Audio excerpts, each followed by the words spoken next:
سنقوم بقراءة بعض الكلمات البصرية مثل قفز، ما زال، ركض، لعل، رائع. والآن سنعيد قراءتها مرة ثانية لكن بدون ترتيب. لعل، قفز، ركض، ما زال، رائع. أما الآن فسنمر للقراءة المشتركة، فلنقرأ معا. قطتي جد أليفة، هي لي صديقة، في البيت والحديقة، أداعبها بأساليب لطيفة، فتعانقني بحركاتها الظريفة. سنعيد. قطتي جد أليفة، هي لي صديقة، في البيت والحديقة، أداعبها بأساليب لطيفة، فتعانقني بحركاتها الظريفة. بعد أن قرأنا القراءة المشتركة سنمر الآن للنص القرائي الذي هو موضوع حصتنا. عنوان النص هو طائر لا يطير. لاحظ الآن الصورة المرافقة للعنوان. ماذا ترون في الصورة؟ لا شك أنكم لاحظتم وجود بعض الحيوانات، فهل تعرفتم عليها؟ مثلا نجد البطريق، الفقمة، الدب الشمالي. من خلال هذه الصورة حول ماذا تتوقعون أن يتحدث النص؟ المجموعة الأولى تتوقع أن النص ستدور أحداثه حول الحيوانات البحرية. أما المجموعة الثانية فهي ترى أن النص سيتفرد بالحديث عن حيوان معين معروض بالصورة. لنتحقق من فرضياتكم لا بد لنا أن نطلع على النص. إذن هيا بنا وأنصتوا إلي جيدا. أنا طائر بحري ولكن لا أطير، أعيش في تجمعات كبيرة، أتحمل شدة البرد بفضل طبقة الشحم السميكة تحت جلدي. طعامي من الكائنات البحرية، وأحب الأسماك الصغيرة. أستطيع أن أصطادها بمنقاري المضغوط من الجانبين. سباحتي الماهرة وسرعتي الفائقة في الحركة تساعداني على التقاط الطعام والهرب من الحيتان وأسماك القرش. لدي زعانف أستخدمها للتجديف، وذيل انسيابي للتوجيه أثناء المشي. أما قدماي القصيرتان فهما للحركة فقط. يغطي جسدي ريش كثيف أبيض وأسود. فهل عرفتني؟ سنعيد القراءة مرة ثانية. أنا طائر بحري ولكن لا أطير، أعيش في تجمعات كبيرة، أتحمل شدة البرد بفضل طبقة الشحم السميكة تحت جلدي. طعامي من الكائنات البحرية، وأحب الأسماك الصغيرة. أستطيع أن أصطادها بمنقار المضغوط من الجانبين. سباحتي الماهرة وسرعتي الفائقة في الحركة تساعداني على التقاط الطعام والهرب من الحيتان وأسماك القرش. لدي زعانف أستخدمها للتجديف، وذيل انسيابي بالتوجيه أثناء المشي. أما قدماي القصيرتان فهما للحركة فقط. يغطي جسدي ريش كثيف أبيض وأسود. فهل عرفتني؟ إذن بعد أن تطرقنا لقراءة النص، في نظركم ما هو الطائر الذي تحدث عنه النص؟ لا شك أنكم عرفتموه من خلال مواصفاته. إنه طائر البطريق. في نظركم هل يطير هذا الطائر؟ أكيد أن إجابتكم هي أنه طائر لا يطير. إذن عزيزاتي أعزائي التلاميذ، بعد أن أجبتم عن السؤال هل يطير هذا الطائر، وكانت إجابتكم أنه طائر لا يطير، إذن في توقعاتكم السابقة التوقع الصحيح كان هو التوقع الثاني، أي أن النص تفرد بالحديث عن حيوان معين معروض بالصورة، ألا وهو البطريق.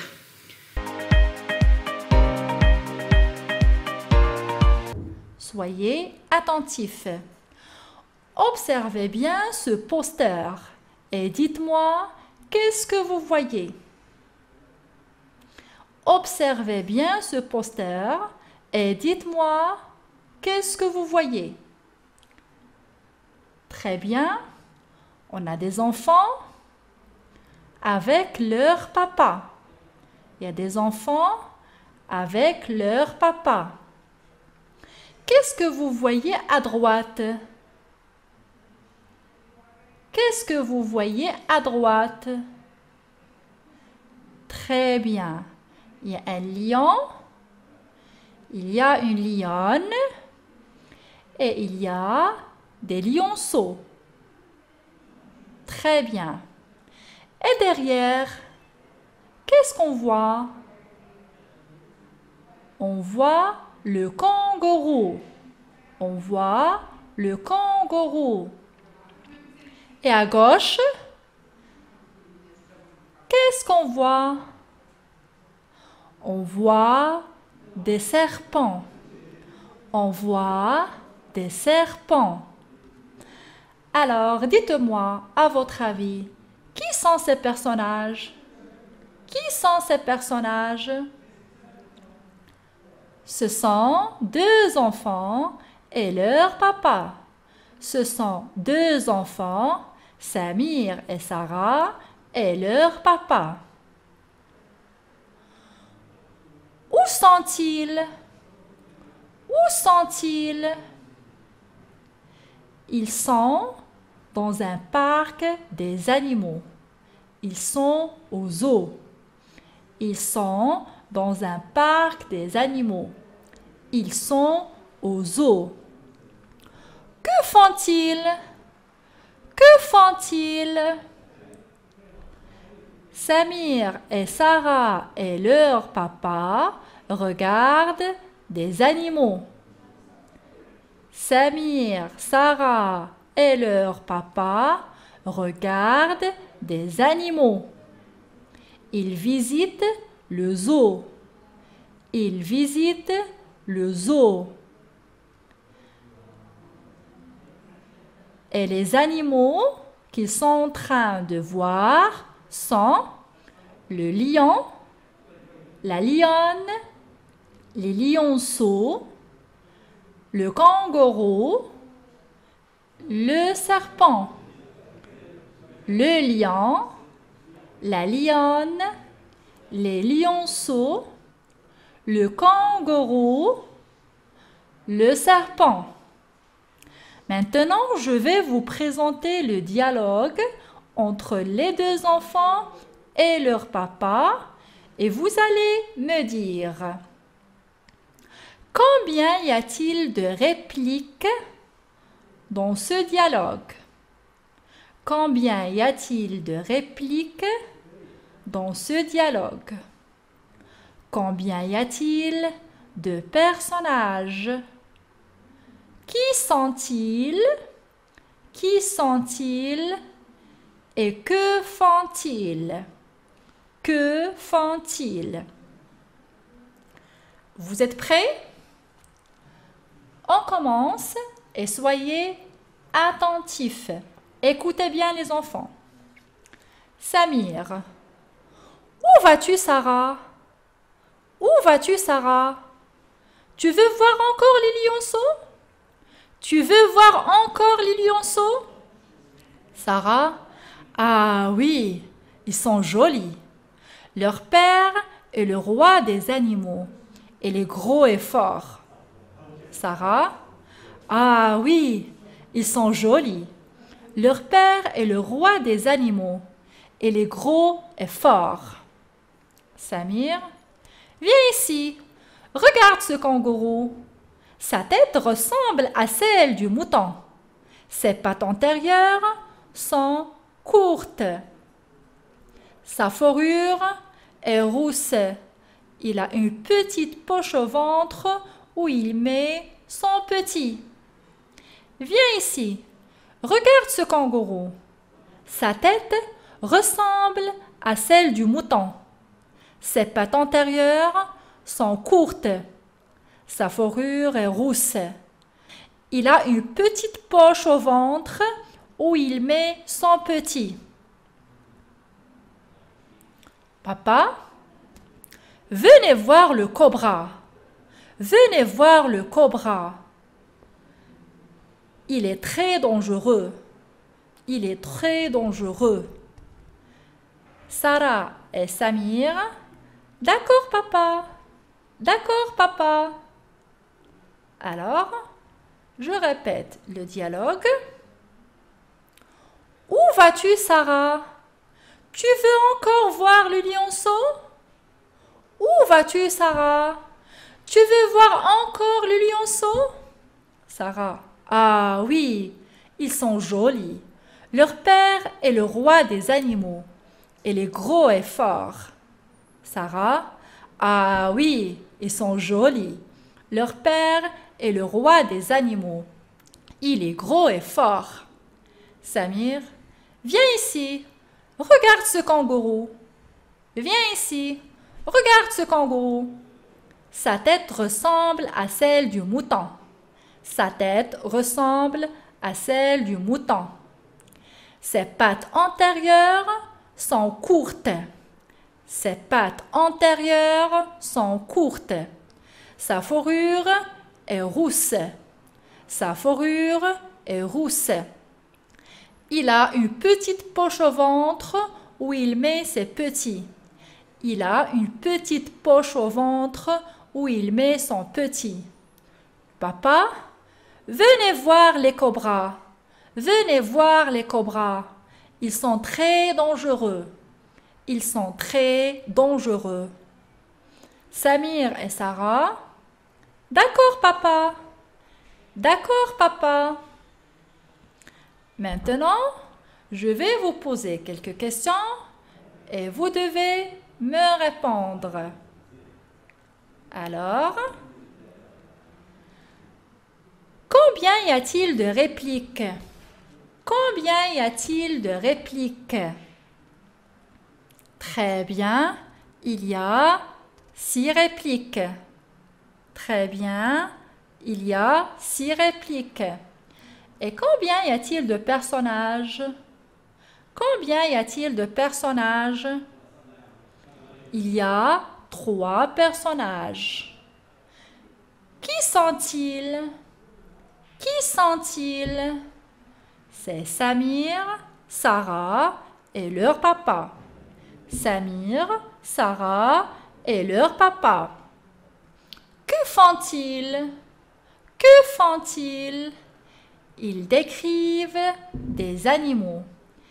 Ils décrivent des animaux. Quel animal décrit Sarah? Quel animal décrit Sarah? Sarah décrit les lionceaux. Sarah décrit les lionceaux. Et quel animal décrit Samir? Et quel animal décrit Samir?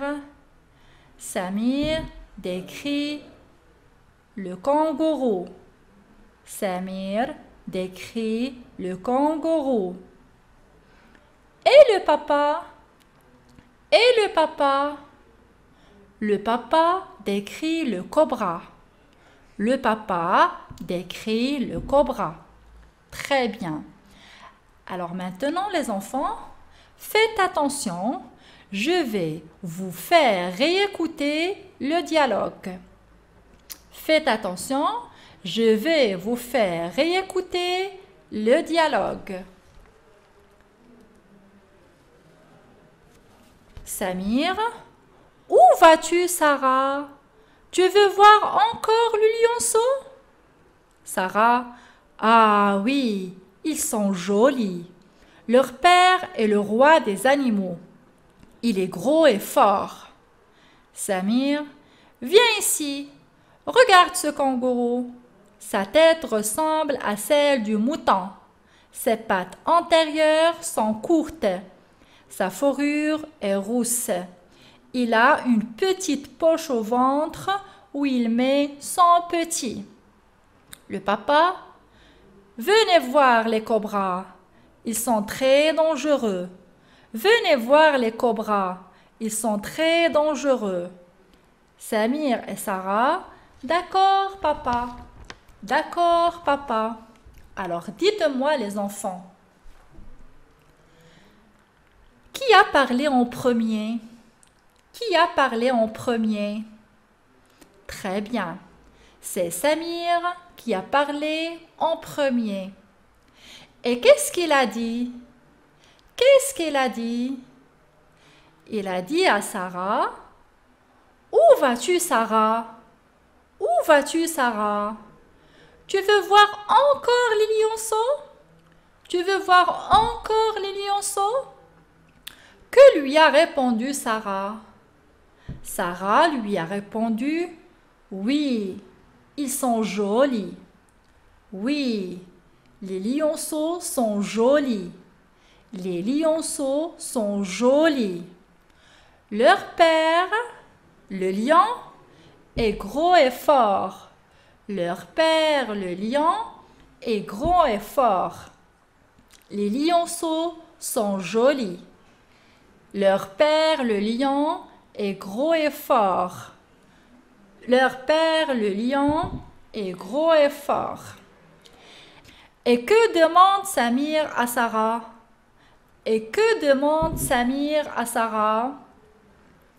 Il lui demande de venir voir le kangourou. Il lui demande de venir voir le kangourou. Il le décrit à sa sœur. Sa tête ressemble à celle du mouton. La tête du kangourou ressemble à celle du mouton.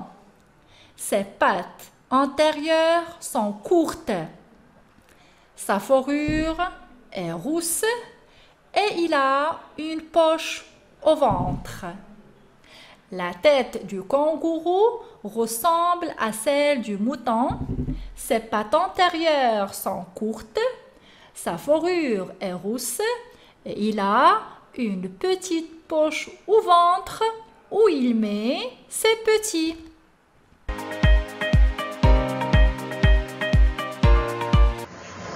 فالحيوانات البرية والمائية والبرمائية تمتاز بطريقتها الخاصة في التنفس وذلك حسب أنواع أجهزة التنفس التي تمتلكها.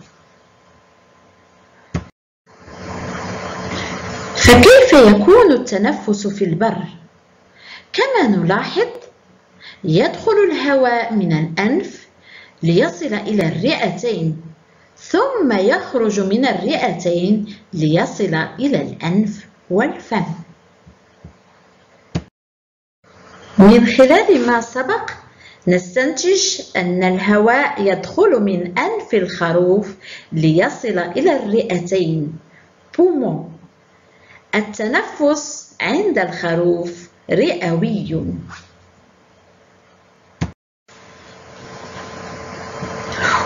ومن الخروف ننتقل إلى السمكة.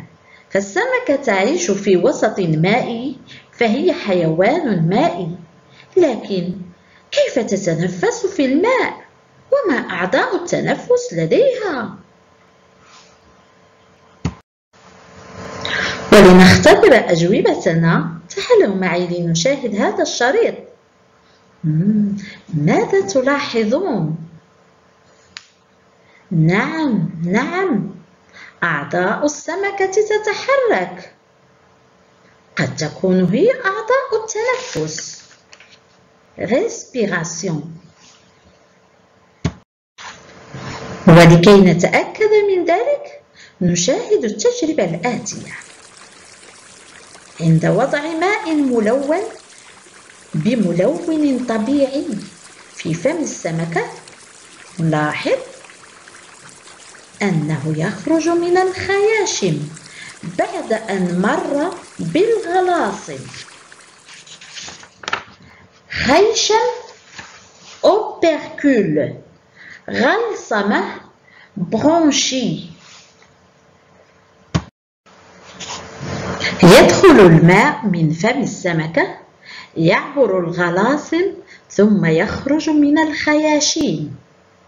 إذن فالتنفس عند السمكة غلصمي.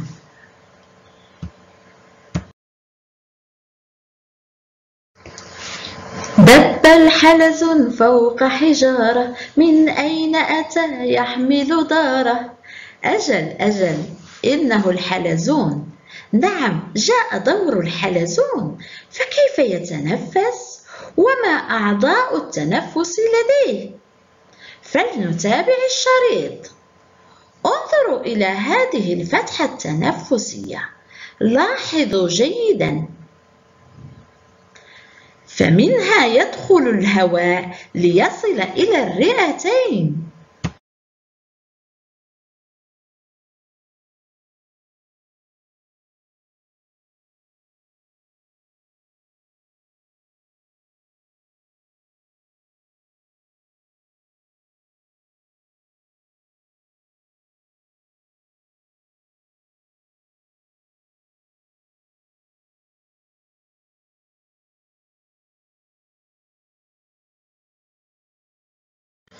أجل، يدخل الهواء من الفتحة التنفسية للحلزون ليصل إلى الرئة، فالتنفس عند الحلزون رئوي.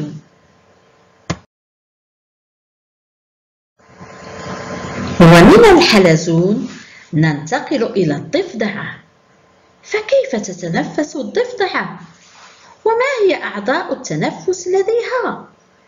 فلنشاهد هذا الشريط ونلاحظ الأعضاء التي تتحرك.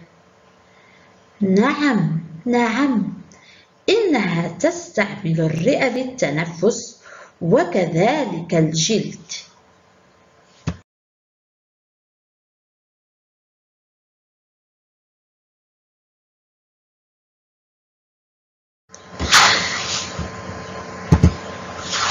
صحيح أحبائي، فالضفدعة تتنفس باستعمال الرئة والجلد، فالتنفس عند الضفدعة تنفس رئوي وتنفس جلدي.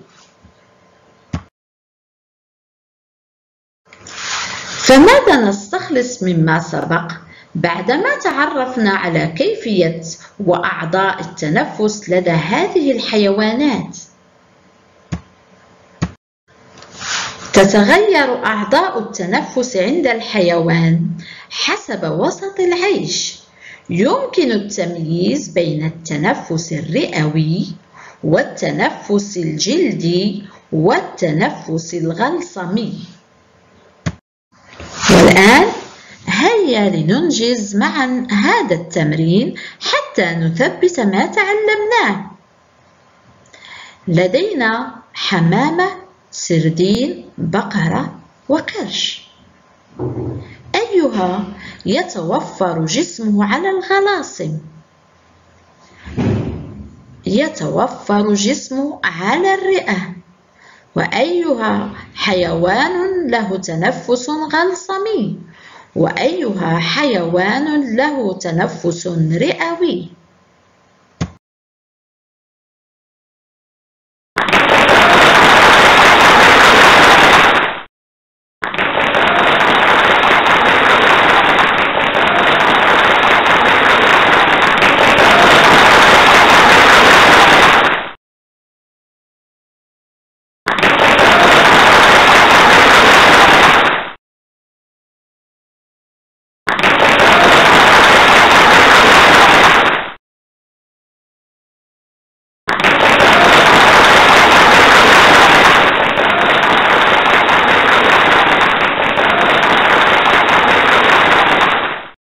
والآن أعيدوا معي قراءة هذا المعجم. رئة poumon، خيشم opercule، غلصمة bronchie، تنفس respiration. والآن هيا نستمتع ونتعلم. هذا ألبوم التنفس عند الحيوانات، لك أن تختارها أو تختار غيرها، لكن شريطة أن تضعها في مكانها المناسب حسب نوع التنفس لديها. هذا ألبوم الحيوانات حسب نوع تنفسها: ألبوم للتنفس الرئوي، وألبوم للتنفس الغلصمي، وألبوم للتنفس الرئوي والجلدي. هيا خذوا أقلامكم، اكتبوا أسماء هذه الحيوانات وابحثوا عن صورها وألصقوها هنا وتبادلوها فيما بينكم.